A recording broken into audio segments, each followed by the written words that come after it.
pessoal, tudo bem? Na aula passada, nós falamos sobre os problemas enfrentados pelo rei Dom João VI aqui no Brasil, que foi a Revolução Pernambucana de 1817, e falamos também sobre a Revolução Liberal do Porto, em 1820. Depois desse acontecimento, Dom João foi obrigado a voltar para Portugal, porque lembrem-se que o país se tornou uma monarquia constitucional. Então, em abril de 1821, o Dom João VI deixa o Brasil, volta para Portugal, mas deixa aqui como príncipe regente seu filho, Dom Pedro. Então, até que as coisas se resolvessem, o Dom Pedro ficaria tomando conta do Brasil. Mas uma série de acontecimentos mudará o curso da história do nosso país. E é isso que nós vamos ver na aula de hoje. Nós podemos entender esse gesto do Dom João VI como uma manobra política, porque quando o Dom João chegou em Portugal, obviamente que as pessoas perceberam que o Dom Pedro não estava. E o Dom Pedro era, o filho que iria sucedê-lo no trono, caso acontecesse alguma coisa. E o Dom Pedro ficou aqui no Brasil, no início um pouco, vamos dizer assim, acuado politicamente, porque os descontentamentos entre as elites estavam crescendo cada vez mais em relação a Portugal, e o Dom Pedro ficava meio, acanhado, porque assim, ele era filho do rei de Portugal, e essas tensões entre Brasil e Portugal cresciam cada vez mais, mas com o passar do tempo, o Dom Pedro foi tomando ciência, de toda a situação e começou a achar interessante a ideia de ficar aqui no Brasil. Nesse momento, nós estamos aí no início da década de 1820 e as tensões entre brasileiros e portugueses aumentam cada vez mais. O Dom Pedro se vê na seguinte situação: as cortes portuguesas passam a exigir a sua volta também. Então, além do Dom João já ter voltado, o príncipe regente aqui do Brasil também deveria voltar.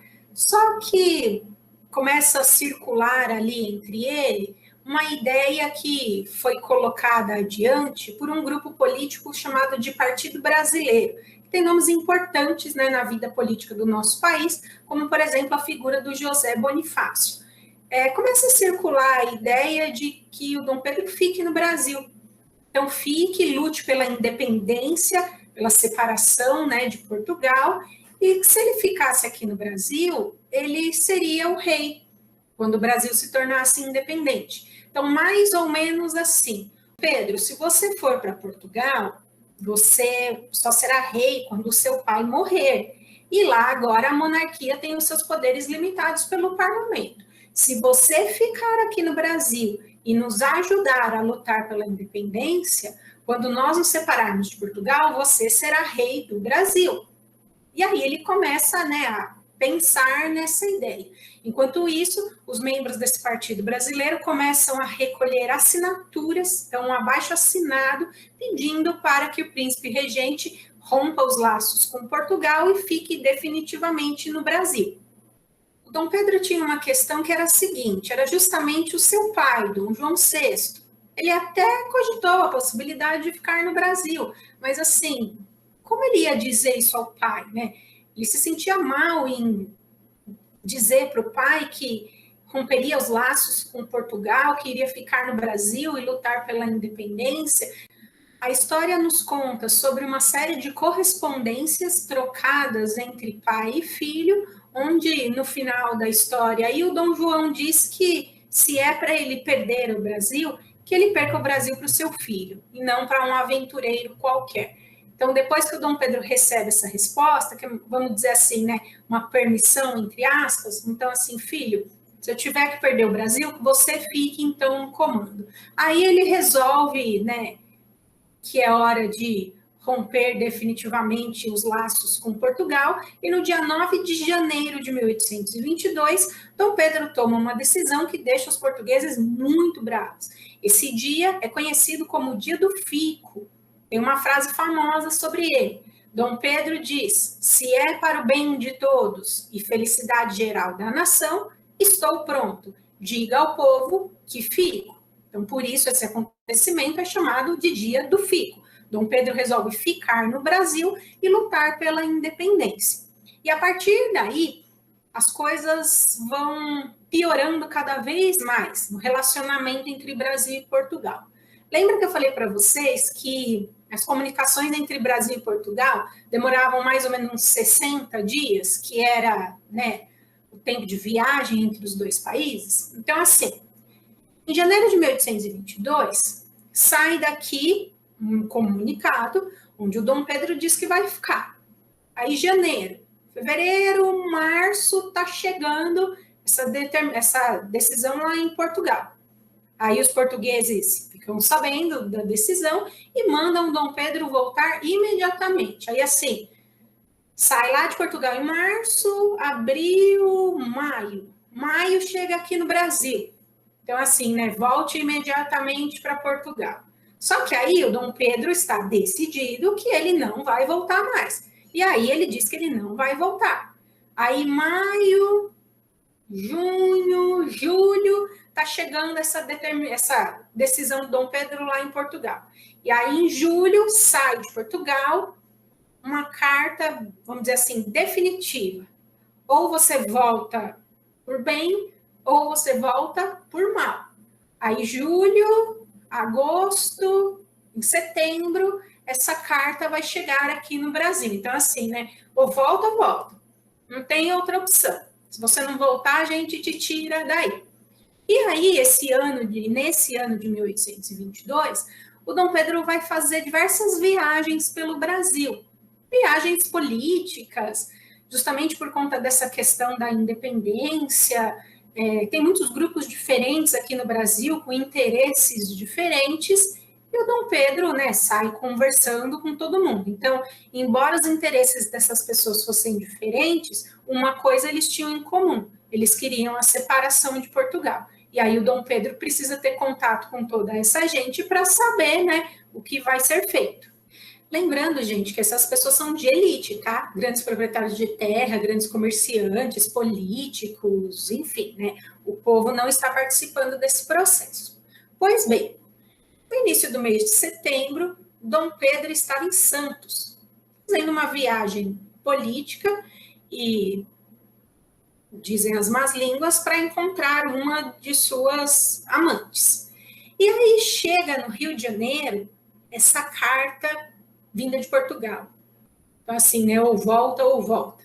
A sua esposa, a Leopoldina, recebe essa carta, se reúne com o ministério do Dom Pedro, um dos principais ministros era o José Bonifácio, e aí, junto com essas pessoas, a Leopoldina acaba decretando que o Brasil se separa de Portugal. Então, foi a princesa Leopoldina que determinou isso. Então, assim, né, vamos romper definitivamente os laços com Portugal, e aí ela escreve uma carta ao marido, contando o que aconteceu, que ela recebeu a carta, enfim. E aí essa carta precisa ser entregue ao Dom Pedro. E aí a princesa Leopoldina junta essas cartas e pede para um mensageiro levar essas cartas para o Dom Pedro. E aí acontece o seguinte: na última noite em Santos, o Dom Pedro começou a se sentir mal. Provavelmente ele comeu alguma coisa estragada que lhe deu dor de barriga. Ele estava passando muito mal. E como ele precisava fazer essa viagem, uma pessoa ali em Santos lhe preparou um chá de folha de goiabeira, porque dizem que esse chá é bom, né, para dor de barriga. E aí, no dia seguinte, eles começaram a viagem de volta, né, para o Rio de Janeiro. Começaram a subir a Serra do Mar, em lombo de mula, uma comitiva pequena, montados nas mulinhas, porque cavalo não é um animal que passa por terrenos como de serra. E aí o Dom Pedro com aquela indisposição, e aí começou a chover, aí aquela lama, aquela viagem difícil, que teve que parar várias vezes pelo caminho para o Dom Pedro, né, poder aliviar os seus problemas. Foi uma viagem muito tumultuada. No dia 7 de setembro de 1822, a comitiva do Dom Pedro parou às margens do Riacho Ipiranga, aqui em São Paulo, próximo onde hoje fica o Museu do Ipiranga. Aí o Dom Pedro teve que parar de novo porque a dor de barriga dele apertou. E aí, nesse meio tempo, o mensageiro encontrou o grupo. E aí ele entregou ao Dom Pedro as cartas mandadas pela princesa Leopoldina, dizendo tudo o que tinha acontecido. E este foi o momento da declaração da independência do Brasil, onde Dom Pedro teria dado o famoso grito de independência ou morte, libertando o Brasil definitivamente de Portugal. E nesse momento extremamente importante da nossa história, nós temos aqui a nossa tela, Independência ou Morte, pintada pelo Pedro Américo. Lembra desse pintor? A gente falou sobre ele naquela aula sobre o Tiradentes. Esse quadro, gente, foi pintado em 1888, então bem depois da independência. Na verdade, quem encomendou esse quadro foi o Dom Pedro II, filho, né, do Dom Pedro I, por questões de que a monarquia não estava muito bem no Brasil, né? Então, para dar um ânimo aí no regime monárquico brasileiro. Então, de novo, vamos falar daquela questão da construção histórica. Então, o Pedro Américo, o pintor, fez esse quadro em 1888. Então, ele não estava no dia do acontecido.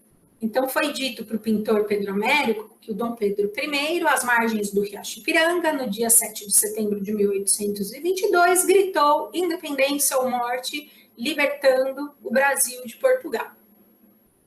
Mas olha o que eu falei agora há pouco para vocês. Dom Pedro estava viajando com um grupo pequeno, em lombo de mula, ele estava passando aí, né, por aquele problema da dor de barriga. Aí, assim, como que a gente coloca isso num quadro? Essa questão dos problemas do Dom Pedro, da dor de barriga dele, da viagem difícil, complicada, existem registros históricos. Inclusive, um desses registros foi feito por um padre que estava acompanhando o Dom Pedro naquela ocasião. Mas de todos os registros históricos, então são diários de viagem, então assim, gente que esteve lá com o Dom Pedro. Nesses registros, ninguém fala de independência ou morte. Nenhuma das pessoas que estava com o Dom Pedro, que fez esses diários de viagem, relata a independência ou morte, que é a imagem que esse quadro quer nos passar. O Dom Pedro montado num bonito cavalo, com a espada levantada, que teria gritado independência ou morte. Aí assim, professora, você não falou que era mula? Então, mas você vai colocar uma mula no quadro da independência, um animalzinho tão simplesinho, né, gente? Tem que colocar, né, uma coisa bonita. Lembra dos quadros dos reis absolutistas? Mais alto, mais forte, mais bonito? Olha aí. Então, você coloca um cavalo bonito. Aliás, né, todas as pessoas no grupo estão montadas a cavalo, porque as mulas são mais simplesinhas, né? Aí não vai dar um espanto, assim, das pessoas, né? Imagina, você olha o quadro com uma mula, você fala assim, ai, tá. Aí um cavalo bonito, você fala, nossa, que cavalo bonito, né? O Dom Pedro vestido com uma roupa de gala, uma roupa que era usada só em cerimônias oficiais. Ele não estava usando essa roupa de gala, ele estava usando uma roupa simples, uma roupa de viagem. E mesmo porque o Dom Pedro estava enfrentando outros problemas. Tinha que parar toda hora por causa da dor de barriga dele. Aí, assim, como que a gente vai retratar isso num quadro? Então, vamos retratar este momento dos problemas intestinais do Dom Pedro de uma forma bonita. Então, ele está aí bonito, arrumado, um cavalo todo bonito, com um grande grupo ao seu redor. Esse grupo aqui da frente, ó, esses soldados aqui, esse grande grupo, não estava com o Dom Pedro no momento do acontecido. Aliás, essa raça de cavalo mostrada no quadro, ela nem existia no Brasil em 1822. Ela foi trazida para o Brasil depois. E essas roupas que esses soldados estão usando são as roupas dos chamados Dragões da Independência, que é uma guarda especial que ela existe até hoje e que tem uma cerimônia em Brasília, na frente do Palácio da Alvorada, todo final de tarde. aliás, início de manhã também, porque é a cerimônia de hasteamento e recolhimento da bandeira brasileira. São os guardas que vestem uma roupa branquinha, branquinha.